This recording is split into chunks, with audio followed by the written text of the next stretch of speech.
प्रत्येक राजकीय पक्ष हा आपापली पोळी भाजत आहे। विरोधी पक्ष जोपर्यंत या देशात किंवा राज्यात जिवंत राहू शकत नाही तोपर्यंत लोकशाही ही सक्षम आणि बळकट होत नाही। की उघड्यापाशी नागडा गेला आणि रात्रभर थंडीत आखडून मेला तर यांना पद आणि खोके मिळाले, पैसे मिळाले, पद मिळाले। ज्या होणाऱ्या निवडणुका आहेत तर ह्या भविष्यामध्ये फ्री अँड फेअर होतील का?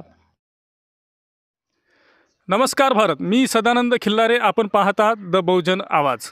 आज आपण उपस्थित आहोत महाराष्ट्रातील दारव्हा शहरामध्ये आणि माझ्यासोबत येथे उपस्थित आहे पत्रकार आणि राजकीय विश्लेषक भीमराव राठोड। त्यांच्याशी आपण आज बातचीत करूया। सर, आपलं स्वागत आहे आमच्या चॅनलमध्ये। धन्यवाद सर, एकूणच संपूर्ण भारतामध्ये आणि महाराष्ट्रामध्ये जे राजकीय क्षेत्रामध्ये उलाढाल होत आहे आणि उलथापालथ होत आहे, अनेक राजकीय पक्ष फोडली जात आहे आणि अशा प्रकारचं हे राजकारण महाराष्ट्रामध्ये होत आहे। यापूर्वी अशा प्रकारचं राजकारण आपण महाराष्ट्राने कधी पाहिलेलं नाही, आपणही जाणते आहात। तर याविषयी आपल्याला काय वाटतं? असे हे राजकारणाचा जे पैलू आपल्याला नवीनच दिसत आहे आणि महाराष्ट्र सर्व बघत आहे, तर याविषयी आपल्याला काय वाटतं? आपला महाराष्ट्र हा या देशातला असा एकमेव राज्य आहे की या महाराष्ट्राने या संपूर्ण देशाला एक वैचारिक आणि राजकीय दिशा दिलेली आहे। परंतु आता जर आपण राजकीय परिस्थिती पाहायला गेलो तर आज या राजकीय उलथापालथीमध्ये जवळजवळ सगळेच राजकीय पक्ष यामध्ये सहभागी आहेत। ह्याचं एकमेव कारण म्हणजे की जनतेकडे मतांची मागणी करायची आणि जनतेच्या भरोश्यावर निवडून जायचे आणि निवडून गेल्यानंतर सुरुवातीला विरोधी पक्षाची भूमिका निभावायची आणि नंतर मग त्यांना चॉकलेट दिलं, लॉलीपॉप दाखवलं की मग ते फोडाफोडीचे राजकारण गडतड पाडायचे आणि जनतेचा जो विश्वास आहे तो विश्वास गमावून बसवणं हे सध्या या राज्यामध्ये चालू आहे। महाराष्ट्रामधील बरेचशा पक्षामध्ये अनेक दिवसापासून फोडाफोडीचे राजकारण चालू आहे। सध्या काल परवाची गोष्ट जर आपण बघितली तर राष्ट्रवादी काँग्रेसमध्ये फोडाफोडी होऊन राष्ट्रवादी काँग्रेसचे सुद्धा 2 गट निर्माण झाले। माननीय शरद पवार आणि माननीय अजितदादा पवार यांचे 2 गट आपल्याला दिसत आहेत। काल परवा शरदचंद्र गट यांनी आपले निवडणूक चिन्ह जाहीर केले आणि लॉन्च केले। तर या संपूर्ण राजकारणाविषयी काय वाटतं आपल्याला? या राजकारणामध्ये अत्यंत खालच्या पातळीवरचा गलिच्छपणा सुरू झालेला आहे। आपणास मी सांगू इच्छितो की आपल्या महाराष्ट्रामध्ये एक मन प्रसिद्ध आहे की गरज ही शोधाची जननी आहे। आता काल जी घटना घडली की राष्ट्रवादी काँग्रेस पार्टी ही राष्ट्रीय स्तरावरची पार्टी असताना या पार्टीमध्ये सुद्धा फूट पडलेली आहे। यापूर्वी शिवसेना या पक्षामध्ये ज्याप्रमाणे गट आणि तट पडले आणि त्याची पुनरावृत्ती राष्ट्रवादीमध्ये झाली आणि राष्ट्रवादीमध्ये अशी पुनरावृत्ती झाली की जे पक्षाची भूमिका होती ती पूर्ण पक्षाची भूमिका आज धुळीस मिळालेली आहे। त्यामुळे जनतेच्या दारात ज्या राष्ट्रवादी काँग्रेसनी आणि ज्या शिवसेनेनी किंवा इतर कुठल्याही घटक पक्ष मित्र पक्षांनी जे काही जनतेला मतदान मागितले परंतु स्वतःच ते त्या पक्षामध्ये ते राहू शकले नाहीत। जनतेला दिलेला जो शब्द होता त्या शब्दावर ते पाईक राहू शकले नाही। त्यामुळे प्रत्येक राजकीय पक्ष हा आपापली पोळी भाजत आहे। आज राष्ट्रवादी काँग्रेसमध्ये 2 गट पडलेले आहेत, एक शरद पवार आणि अजित पवार। आणि शरद पवार गट हे काल तुतारी त्यांनी वाजवली आणि त्यांनी सांगितलं की ते आगामी लोकसभा निवडणुकीमध्ये आम्ही हे रणशिंग फुंकणार आहोत। परंतु सांगण्याचं तात्पर्य हेच आहे की राष्ट्रवादी काँग्रेस असो किंवा काँग्रेस असो किंवा शिवसेना असो किंवा कुठलेही पक्ष यांनी मात्र विश्वासार्हता गमावलेली आहे। राष्ट्रवादी काँग्रेस असो किंवा शिवसेना असो, या सर्वच पक्षामध्ये उलथापालथ होत आहे आणि जनता एकंदरीत संभ्रमात पडलेली आहे। यापूर्वी जनतेने अशा प्रकारचं राजकारण महाराष्ट्रामध्ये कधी पाहिलं नव्हतं किंवा एकूणच भारतामध्ये कधी पाहिलं नव्हतं। तर येणाऱ्या लोकसभेच्या निवडणुका आता येतीलच, तर जनतेने या निवडणुकामधली आपली काय भूमिका दर्शवावी आणि खरोखर जनतेने कोणाच्या पाठीमागे जावं, काय वाटतं आपल्याला एकूणच या राजकारणाविषयी? आता आगामीच्या लोकसभा निवडणुका ज्या उभ्या ठाकलेल्या आहेत आणि आता या आगामी लोकसभा निवडणुकीमध्ये सगळे राजकीय पक्ष कंबर कसून कामाला लागलेले आहेत की उमेदवार आणि जागा वाटप या संदर्भात त्यांची युद्धपातळीवर चर्चा चालू आहे। परंतु हे जरी असं असलं परंतु मतदान आणि मतदार हे एक सुज्ञ आहेत, ज्यांना आपण जनता ही जनार्दन म्हणतो। तर आता जनतेला हे कळून चुकलेलं आहे की आपण ज्यांच्यावर विश्वास टाकला तर ते मात्र आपल्या विश्वासाला पात्र ठरू शकले नाहीत। कारण विरोधी पक्ष जोपर्यंत या देशात किंवा राज्यात जिवंत राहू शकत नाही तोपर्यंत लोकशाही ही सक्षम आणि बळकट होत नाही. आणि या कारणाने आज जे विरोधी पक्ष होते ते सत्तेमध्ये सहभागी झाले आणि जे सत्ताधारी होते ते विरोधी पक्षामध्ये सहभागी झाले. त्यामुळे जी बँडेड पार्टी असते तर आज बँडेड पार्टी आणि कुठलाही कर्तव्यदक्ष आणि पक्षनिष्ठ असा उमेदवार शोधूनच जनतेने त्यांच्यावर विश्वास करायला पाहिजे, एवढंच मी सांगू इच्छितो. एकूणच सर्व पक्षामध्ये फुडाफाट झालेली आहे आणि खरोखरच केंद्रामध्ये असो किंवा राज्यामध्ये असो सक्षम असा विरोधी पक्ष आपल्याला दिसून पडत नाही.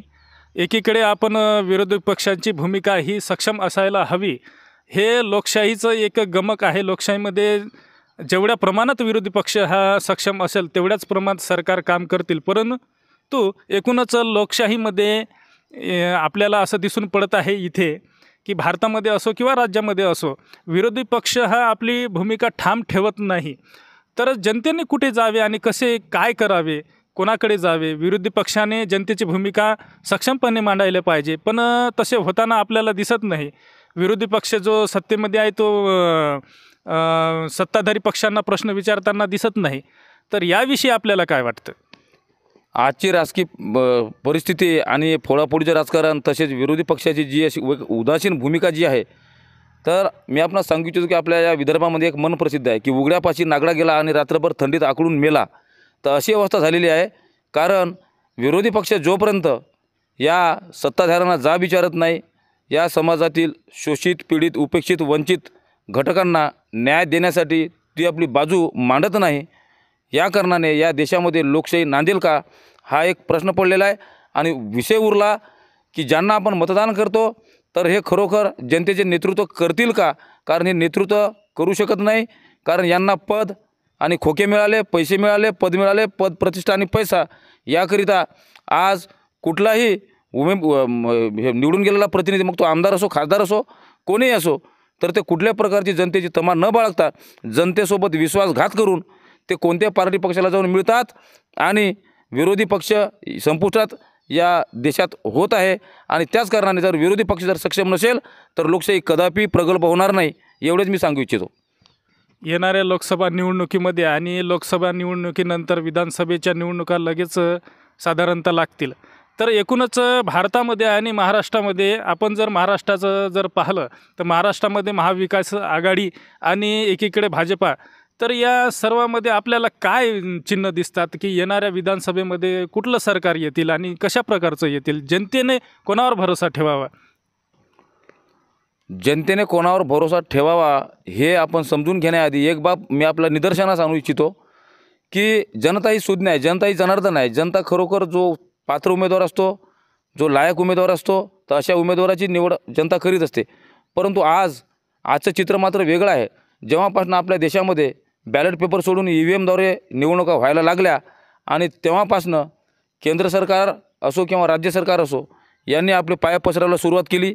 मग ED असो, CBI असो, इन्कम टॅक्स असो किंवा इलेक्शन कमिशन ऑफ इंडिया असो किंवा न्यायव्यवस्था असो, यांच्यामध्ये त्यांचा हस्तक्षेप वाढत आहे. त्यामुळे आज ज्या होणाऱ्या निवडणुका आहेत तर ह्या भविष्यामध्ये फ्री अँड फेअर होतील का ही मनामध्ये एक भीती वाटायला लागलेली आहे. खरोखरच जनतेमध्ये इलेक्शनबद्दल शंका निर्माण होत आहे. निष्पक्ष आणि मुक्त असे मतदान व्हायला हवे, परंतु इलेक्ट्रॉनिक वोटिंग मशीनद्वारा free, fair and transfer election होत नाही, अशा प्रकारची जनतेमध्ये शंका निर्माण होत आहे. आणि अनेक ठिकाणी, दिल्लीसारख्या ठिकाणीसुद्धा अनेक उठाव होत आहे, आंदोलन होत आहे, जन आंदोलन होत आहे. जनतेचा EVM मशीनवर विश्वास राहिलेला नाही. तर मग EVM मशीनद्वारे जर मतदान घेतले तर मग जनतानी काय करावे आणि जनतेने कुठे जावे, कसे काय करावे, पर्याय काय, मग याचा मार्ग काय? याचा एकमेव असा मार्ग आहे की आपण पाहतो की यापूर्वी EVM हटाव हा नारा भारतीय जनता पार्टीने दिला होता. परंतु आज ही पार्टी राज्य आणि केंद्रामध्ये असल्याने आणि आपल्या देशामध्ये कित्येक राज्य सरकारे त्यांची असल्याने ते आज EVMबद्दल काही बोलायला तयार नाही. तर प्रश्न असा आहे की तुमची सत्ता असली की तुम्ही चुप्पीस असता आणि विरोधी पक्ष जेव्हा या EVMबद्दल बोलतात तर तेव्हा हाच विरोधी पक्ष जेव्हा सत्तेमध्ये सहभागी होतो तर तोसुद्धा त्याच भूमिकेवर चालण्याचा प्रयत्न करतो.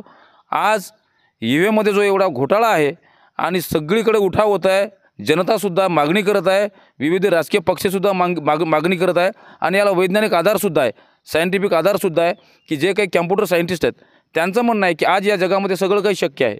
आपणास मी सांगू इच्छितो की आपण जेव्हा अंतराळ संशोधन संस्था असते आपली, तर आपण जेव्हा यान सोडतो चंद्रावर किंवा कुठल्याही ग्रहावर, तर त्याचं पूर्ण नियंत्रण हे त्या मानवनिर्मित सेंटरमध्ये असते.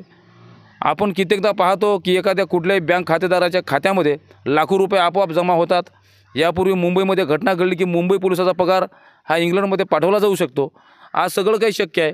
मग आज या विज्ञान आणि माहिती तंत्रज्ञान युगामध्ये जगामध्ये कुठेही EVMद्वारे मतदान होत नाही. ज्यांनी EVM मशीन विकसित केली त्या देशांनीसुद्धा बॅलेट पेपरवर निवडणुका घेतल्या, परंतु आपण जागतिक तुलनेत आपला देश हा माहिती तंत्रज्ञान आणि वैज्ञानिक प्रगतीमध्ये थोडाफार मागे आहे. असं असताना या देशामध्ये निवडणुका EVMद्वारे का होतात? आणि EVM ही एक अशी मशीन आहे की ज्यामध्ये त्या मशीनला टेम्पर करण्याची प्रत्येक वेळी त्यामध्ये मोबाईल सुविधा आहे, परंतु आपल्या या देशामध्ये सत्ताधारी पक्ष EVMबद्दल बोलत नाही. निवडून जाणारा उमेदवार हा EVMबद्दल प्रश्न किंवा शंका उपस्थित करू शकत नाही. नेहमी पराभूत झालेला उमेदवारच या EVMच्या बाबतीत हा प्रश्न उपस्थित करतो. तर मी असं सांगू इच्छितो की जर या देशामध्ये फ्री अँड फेअर जर निवडणुका आपल्याला हव्या असतील तर जनतेने आता आगामी निवडणुकामध्ये ज्या EVMद्वारे मतदान होणार आहे, तर प्रत्येक नागरिकांनी, प्रत्येक सुजाण मतदारांनी या EVM मशीनबद्दल उठाव करायला पाहिजे, तक्रारी करायला पाहिजे. मग तो निवडून आलेला उमेदवार असो किंवा पराभूत झालेला उमेदवार असो, तोपर्यंत या निवडणूक आयोगाचे डोळे उघडणार नाही आणि राजकीय हस्तक्षेपसुद्धा कमी होणार नाही. तर मित्र हो, हे होते भीमराव राठोड, पत्रकार आणि राजकीय विश्लेषक. आज आपण त्यांच्याशी बातचीत केली आणि या संपूर्ण घडामोडीविषयी जाणून घेतले. तर मित्रांनो, हा होता आजचा व्हिडिओ. आपल्याला हा व्हिडिओ कसा वाटला यावर आपली प्रतिक्रिया जरूर द्या, कमेंट बॉक्समध्ये लिहा. धन्यवाद. नमस्कार.